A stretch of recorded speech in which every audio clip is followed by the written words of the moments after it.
What's going on, everybody? My name is Mark. You're watching the BigCritique channel, and this is a CarCast. Yeah, whatever. I'm shooting a video in a car, right? I'm gonna do a throwback. I'm gonna stop using the word cast. I'm shooting a fucking video in a car, and this is an episode on my channel. Okay, you guys. This episode is about why, as a people, we are almost never ever right, but we may also never be wrong as well. Before I continue, show me some love. Hit that like button. Hit that subscribe button, and you are more than welcome to troll my ideas in the comments right now. Do it and tell me why I am never right for saying we are never right. Was that a bit of a tongue twister or a brain twister? Whatever the case may be. Okay, let's talk. What in the world am I talking about? So, personally, I really hate to see us continue the same exact negative patterns over and over when we really, as humans, I feel like we should know by now. So let me dig deeper into what I'm talking about. What's the problem that I want to talk about today? The problem is the way in which we, or at least I have noticed in specific, we've received information about this pandemic and the coronavirus and all the current events that go along with it, the lockdown and all that stuff, right? That's the problem. The solution that I'm going to bring to the table is really more of us just questioning ourselves, and, well, I want to explain to you how I think about things that might, I'm not telling you I'm right or wrong, but it might give you some insight on a slightly better way to look at things. Who am I? I'm just a guy that's making a video, but you never know. Anyway, so, what have I noticed? Well, so many people on my feed posting videos, like sharing news sources, and giving captions, oh my God, Trump is the absolute worst. He's the devil.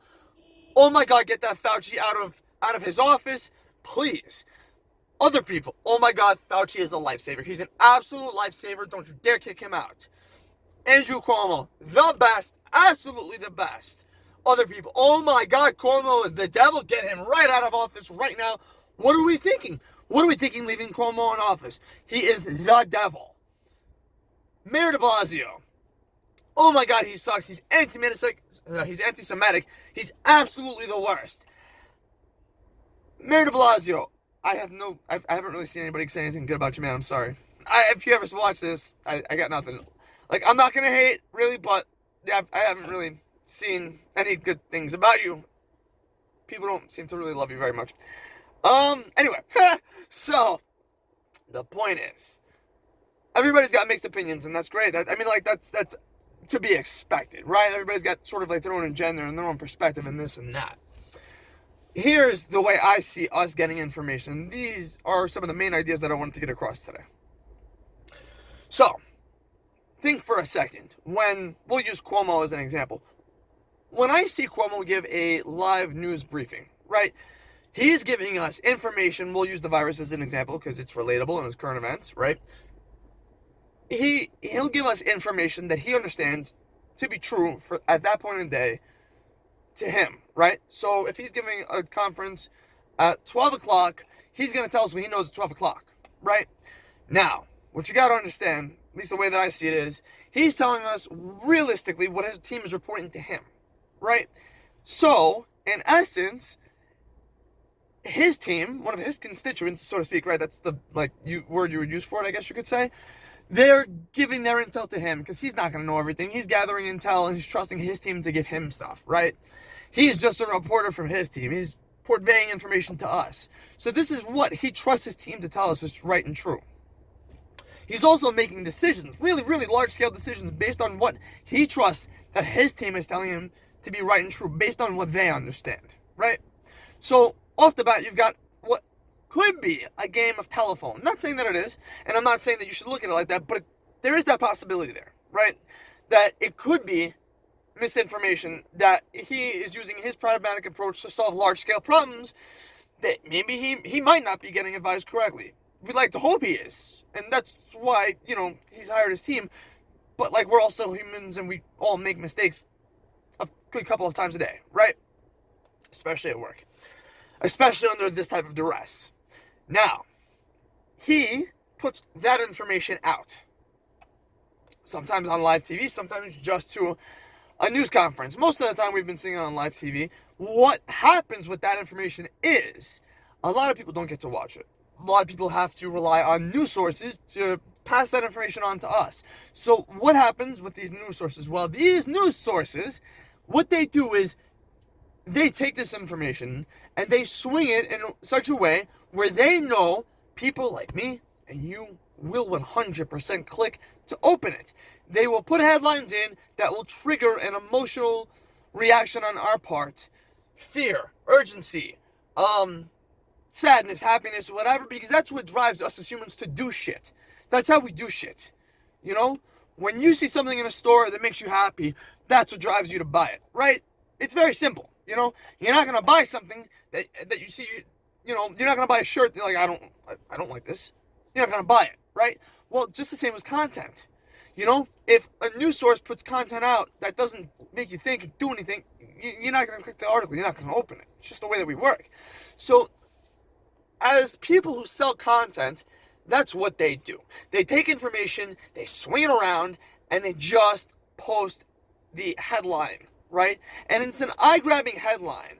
And a consistent issue that everybody has, and this is a very simple thing, is, oh, we see it, we read it, we don't click any further, and we repost. And then the people that do go and do their due diligence will yell at us. And that's becoming more and more prevalent, that our friends on our own behalf will do the due diligence, right? Because there are a lot of people that are, you know, just want to make sure that misinformation isn't being spread around. And that's fantastic. But now, so you see, if you look at things like this, at the point at which we are reading news, their odds that we are really playing a game of broken telephone have just increased a lot. Because you have what we deem to be the source, which is our president, our mayor, our governor, right? They're not really the source. They're just getting the information from other people. God only knows if those other people are even the source. So what we're really getting is the high possibility, I'm not saying this for a fact, but the high possibility of information that has been corrupted by several different parties. With your friends, stay home one night and play a game of telephone, right? Just for fun, you know? Even just by video chat somehow, some shit like that, you know? I guess now, not during quarantine, now that I think about what I just said, but in general, the next time you're all at a group gathering, when it's safe to do so, play a game of telephone. See how fast and how many links you have to go through before the original thought was completely misconstrued. What I say to you, most of the time what we say to each other has to really get like spelled out. Like if it's a thought that requires serious like consideration, right? Most of the time, this shit has to really get spread out and dumbed down, because the way I put my words out may not be perceived to you the same at all. In fact, it usually isn't. It's usually very different. And that is what I think we are missing out on, guys. So when we blame the media for doing what we know they're going to do, they know how we operate, they know how we consume, right? We can do that, but is it going to do any good? Is it going to solve any problems? I don't think so, right? Now, to circle back to we are never right, but we're also never wrong. As you might have imagined, that was a little clickbaity, right? I wonder if it worked. I wonder how many of you were like, fuck you. I'm a little curious. I guess I'll never know, but maybe I will. Maybe you'll leave me comments. Who knows, right? So, it's not that we're never right or we're never wrong. And it's not that I don't want to take a side. It's the same thing as anybody else stating any facts. You've got to think to yourself, right? You say facts that you deem to be true for yourself, based on everything you've experienced in life so far, up until that point in time, right? So, for example, think to yourself for a second, because I just experienced this myself. The stock market is shit. Something that I said, made actually a status on around this time about 2 years ago. At that point in time, I was way more uneducated on how it worked, and at first glance, I thought it was crappy. I thought it was doing really badly. In retrospect, it wasn't very bad, and it was actually pretty good, but I thought that was a fact. I thought that was true. But I thought that was true because of the life experiences that I had to bring me to that point, right? There are so many different ways. Now, you could say, yes, but that's circumstantial and that's just for you, but you could relate that to so much stuff. For example, you call a local leasing company, right? And you find out, how much the lease is for a new Honda Accord. And you think to yourself, oh, based on what you know, that's a great deal. But that's based on what you understand to be true until that point in time. You don't know what other deals are out there. You could be right. There's a good chance you are. But you may not have done all of the due diligence that you even realized you had to do.